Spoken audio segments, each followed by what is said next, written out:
Good evening, ladies and gentlemen. I'd like you all to close your eyes for 20 minutes, please. I'm very nervous, but nevertheless, I'll give you a brief account of my childhood because it's very important to what I do today. As a 3 to 4 year old, I had a lot of out-of-body experiences. I used to actually leave my body, and I could float around the room. I was able to go downstairs and kind of listen to my mother and father's conversations, which was quite good, like, you know. It always kept me out of trouble. Many people must have suggested that you were mad. Yeah, so much so that I began to believe it. Well, as a kid it was very difficult. It all started, I suppose, my first memories were kind of about... but actually I was in a pram. My first memory was being in a pram. My mum was visiting somewhere. She left me in the pram underneath a tree in the shade. And of course she was in there talking away, and the sun came around the trees and started shining on me. And I remember feeling the heat, and I was feeling a bit uncomfortable. And all of a sudden I see this spirit presence, and I turned the pram round. So I was in the shade again. And I thought it was quite normal, I was only a baby. I kind of kept it to myself.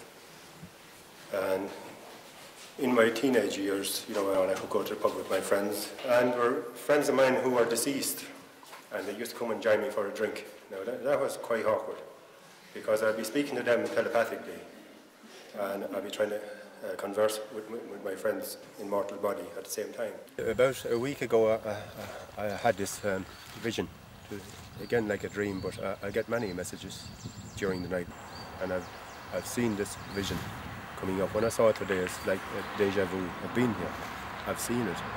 The trees are the same, the time of year is the same, no leaves.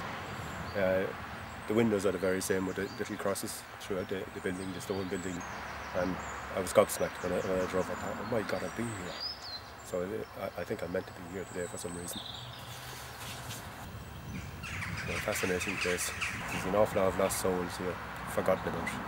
Absolutely forgotten about. No one knows who they are, or why they lost their lives, or you know, whether they were happy, sad, or mad, or glad, or whatever.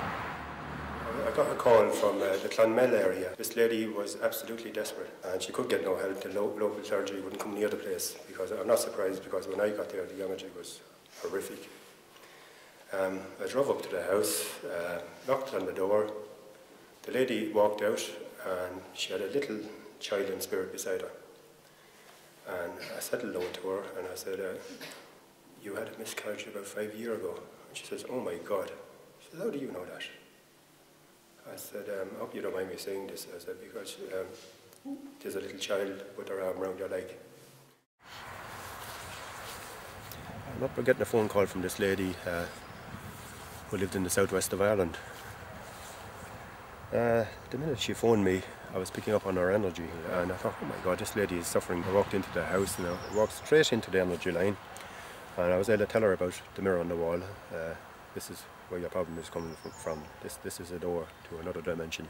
I walked into this outhouse, and I got her name. I even got her name here. I said, you had a farm worker called Ned, and he slept in this house. He says, yes, he says.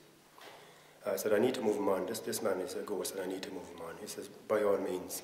And this was quite comical, because when I was moving Ned on, Ned moved on into the light, which he was waiting for years to move on, but he was quite frightened.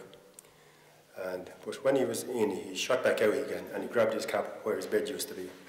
And then off he go. And when I told the client that, he actually bursted out laughing. He says, he did the same thing every morning when we called him from work. He'd run out the door and then run back in to get his cap. So that was good evidence for me that Ned did exist. Ladies in particular, ladies seem to be more sensitive. The reason I'm not really sure of, they seem to be more tuned to the spirit world.